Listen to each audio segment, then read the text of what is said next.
everything about Combs' alleged sex trafficking activities.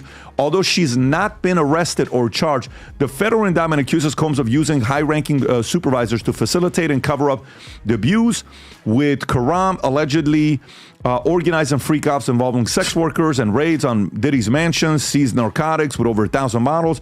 In a separate lawsuit, Little Rod, Karam is compared to Ghislaine Maxwell, to Sean Combs, Jeffrey Epstein, and accused of ordering sex workers for Combs. Little Rod also alleges she made staff carry drugs for Combs. Okay.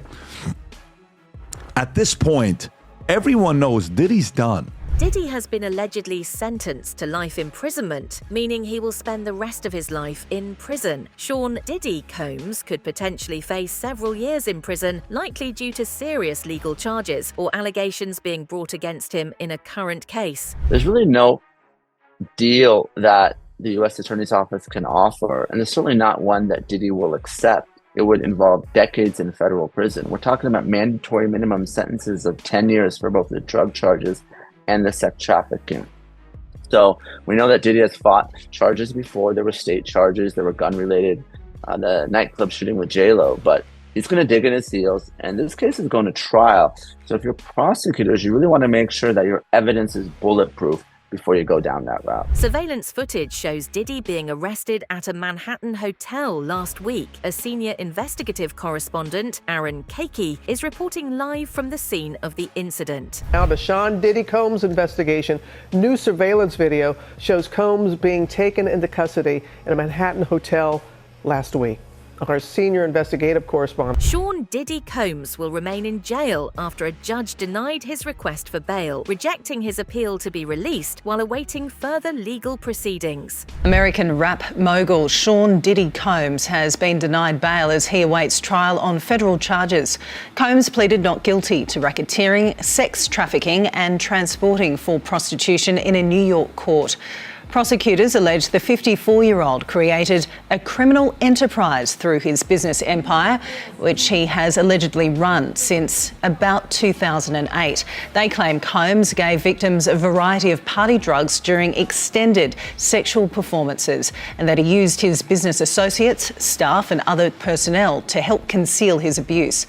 His lawyer says he'll appeal the decision to hold the rapper without bail. If convicted, Combs faces a minimum of 15 years in prison. A former warden has expressed concern that Diddy's life and safety could be at risk while he is in jail, potentially due to the conditions or threats he may face inside. You say his fame makes him a target. Yes, in my humble estimation, his life, his safety is in jeopardy in any correctional lockup right now. If it is true, as reported, that he is housed in the special housing unit, it's important to note that the special housing unit is a lockdown, 24-hour lockdown unit. The MDC Brooklyn is a high-rise. The vast majority of the floors are general population floors. But the special housing unit is a 24-hour lockdown facility. So this is for Mr. Combs' protection. His incredible worldwide celebrity combined with the allegations, the charges now, an indictment, of course, of acts of violence against women make him a very attractive target. So obviously they need to safeguard him. Diddy's crimes, including racketeering and physical misconduct trafficking, have tainted his music legacy. They express disbelief at his actions and note his likely long-term prison sentence. It's bad boy for life. We all love a bad boy, don't we? Yeah? Not a sex trafficker, we don't. This has just ruined so many good songs for me. Biggie's album has P. Diddy all throughout it, doing his little ad-libs that was shit, but we allowed it. More Money, More Problems will never sound the same again. And the D to the A to the DDY. It's fucked. Yeah, we'll have a bit of a laugh, don't we, before we get into the miserable, disgusting crimes he's really actually committed. So yeah, I think this is like my fourth video on P. Diddy, because for whatever reason, the man cannot stop committing crimes. And he was actually very truthful when he said bad boy for life, because life is exactly what he's looking at, or at least 25 to life. Because this man, after reading the indictment on him, he's fucked. He is absolutely fucked. He is going from that beautiful mansion he owns straight to a miserable, grotty little jail cell. And you know what? He's such a fucking prick. He really deserves it. So far, he's been charged with racketeering, which is basically criminal activities designed to gain profit disguised as legitimate business deals. Sex trafficking by fraud, force, or coercion. This is the practice of illegally transporting people for sexual exploitation. And then also transporting people to engage in prostitution. And honestly, reading all of this, it's just like a slam dunk, man. Serious accusations against Diddy, including sex trafficking, forced labor, and coercion. They describe how Diddy allegedly used power, manipulation, and intimidation to exploit women for his desires.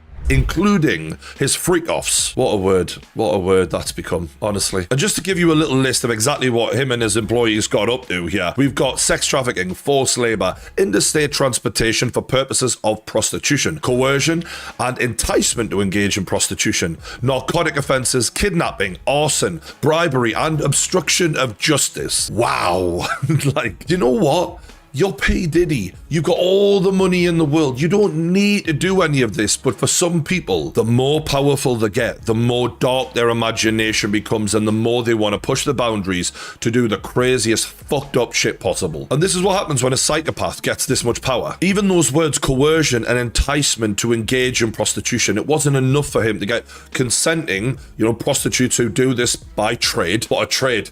Do you know what I mean? I don't remember that in my apprenticeship. But people who do this for a living anyway. It was fun for him to take people who would never ordinarily have been a prostitute into that so that they could become his toys. And by the sounds of it, P. Diddy and his employees would do whatever it took to get women into his inner circle to participate in whatever fucked up shit he was into. He would use threats. He would use intimidation. He would even use the offer of a romantic relationship, that lover boy method that Andrew Tate made famous. Talia Graves filed a lawsuit claiming Diddy and his bodyguard drugged, bound, and physically assaulted her in 2001, filming the incident. Graves is represented by prominent attorney Gloria Allred, known for high-profile cases. With more accusations against the music mogul, Talia Graves claims in a civil lawsuit that Combs and a bodyguard drugged, bound, and raped her in 2001 and filmed the incident. Graves is represented by famed litigator Gloria Allred, who is no stranger to representing women in high-profile cases, okay? Here's a list. We're speaking of Gloria Allred here, okay? Here's a list of just some of the women she's represented in the past. Look at this list right here. O.J. Simpson trial, remember that Scott Peterson trial, Tiger Woods scandal, Bill Cosby scandal, Anthony Weiner, former representative out of New York. Remember that? All of that stuff happened. That's who she's represented. Allred represented Amber Fry, the girlfriend of Scott Peterson, who was convicted of killing his wife and unborn son. And most notably, she represented more than half of the 50-plus women who've accused Bill Cosby of rape and molestation. Sean Diddy Combs' arrest on physical abuse and racketeering charges shocked the hip-hop community, sparking debates about his actions. Allegations include drug abuse and manipulation of his former girlfriend, Cassie Ventura. The arrest on sexual abuse and racketeering charges of Sean Combs, known alternately as Puffy or Diddy, sent shockwaves through the hip-hop world and is sparking vigorous debates online about who knew what, when, and for how long, and who else might have been involved. Combs insists he's innocent, but a judge rejected his lawyer's bail proposal because he had concerns that Combs might try to tamper with witnesses. Combs' downfall was years in the making and involved the abuse of Cassie Ventura, his former girlfriend, and others. According to friend of the show TriniTEA, who has new reporting on what led to the downfall of Diddy, Combs' descent into darkness was due in part to, quote, drug abuse. It's central to why he's now facing a mountain of serious charges. When Diddy and Cassie were together, he dragged Cassie down into addiction. After she left him, someone said, she went to rehab to get control of her life, which led to a process of healing, not just from the drugs, but from the abuse. From there, she found the courage to speak up. Joining me now is TriniTEA, who, as I mentioned, has been reporting about Diddy on his Substack, Culture Fries, and on his TriniTEA Show podcast. TriniTEA, my friend, talk about more that you learned about what led to Diddy's downfall. Well, Cassie was recording an album for about 10 years. She made a ton of songs. She made collabs. She had producers. She thought she was actually working on an album. That was ultimately a giant pacifier to keep her happy while Diddy was actually using her for other things. Racketeering suggests multiple people were involved in Diddy's alleged crimes. Questions arise about who else participated, with some likely cooperating with law enforcement, while others remain silent and fearful. You know, racketeering implies that there are more than one person involved, though. Is there, and that is the question a lot of people are asking, is who else is involved in this? There are other people within Diddy's operation who we can point to as playing a major role as far as security, as far as procuring things, as far as getting people into his orbit. I would imagine that many of those people are currently talking to federal law enforcement, trying to save themselves from going to prison. Others are sitting there nervous. Not everyone is talking. Diddy Combs is being held at Brooklyn's Metropolitan Detention Center, known for harsh conditions and violence. His lawyers are seeking bail, citing concerns about his safety while awaiting trial. Sean Diddy Combs is locked up in a federal jail that has been plagued by harsh conditions and violence. The Metropolitan Detention Center in Brooklyn has seen multiple deaths in recent years. An inmate was stabbed to death in July, and several others have died by suicide. It's these reasons, among others, that Combs' lawyers are fighting to get him out of there. They want him released on bail rather than being kept in jail while he awaits trial on sex trafficking charges. Combs is just the latest high-profile defendant to be locked up at MDC Brooklyn. Once powerful and dismissive of others, now faces difficulty in prison, needing to follow orders from those with more authority. Diddy's future may depend on striking a deal to avoid life imprisonment. Puff always had a problem of listening to people that he thought that was less than him. And now he got to listen to people that got power over him, but never had as much as he had. He's gonna have a big problem in the prison system. He's gonna have a real big problem in the prison system, bro. And having to listen to those COs and having to listen to everybody from a person that had all the power in the world that we thought. Now, seems like the tables is turning. If these people have it their way, he's gonna be spending the rest of his life in the prison system. He better hope that they want to make a deal, but I don't think so, or they want somebody else. He better hope, and he got something to offer them. People have urged authorities to investigate Kim Porter's death. Before she died, she reportedly shared a drive with notes and diary entries, now published as a book before Diddy's arrest. People have been calling for the authorities to open up an investigation into the death of Kim Porter.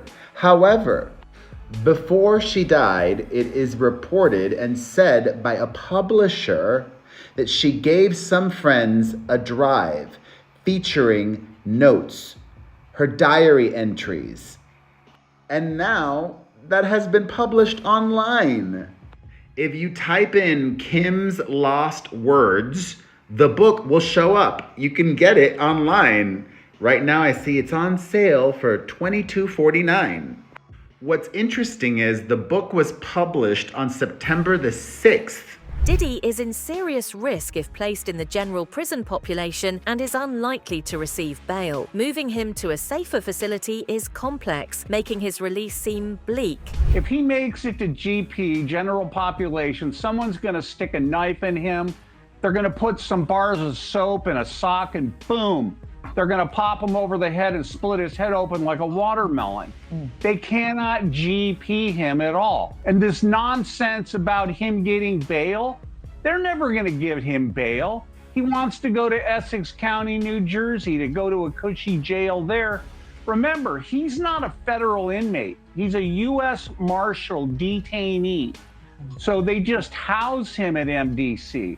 And in order to send him to Jersey, they would have to transport him back and forth several times a week with like 6 marshals. They put him in one car and there'd be a car behind him and a car in front of him. They're not going to do that. So his life essentially at this point is just screwed. Stephen A. Smith mentions on his podcast that Diddy's life could be at risk while in prison, highlighting the severity of the situation. Meanwhile, Suge Knight, remember him? Death Row Rex, remember him? he decided to share some advice with Diddy on his show. Yes, he does have a show from prison. It's called Collect Call with Suge Knight. Here's what he had to say. Look at these quotes. Quote, "I'll tell you what, Puffy, your life is in danger because you know the secrets of who's involved in that little secret room you guys are participating in. You know they're going to get you if they can. Puffy, I'm going to give you some real advice. 2 quick things. You got to make a decision. I'm going to have videotapes on you. I'm going to have audio tapes on you. I'm going to have evidence where you're going to have to capitulate to my demands, so you're going to need to do what I want you to do. That's extortion." It also mentioned murder. What do you think Al B. Sure is alluding to? Kim Porter's gone. The mother of 3 children from P. Diddy is gone. And Al B. Sure goes on his Instagram page with 3 separate Instagram posts bringing this stuff up, imploring the society and the communities at large, particularly the hip-hop and R&B community. MDC and Essex County jails are dangerous, with Essex being notorious for violence and control by gangs. Diddy may face serious threats unless placed in protective custody. Okay, MDC is worse than it was then, all right? But let me tell you about Essex County. Essex County.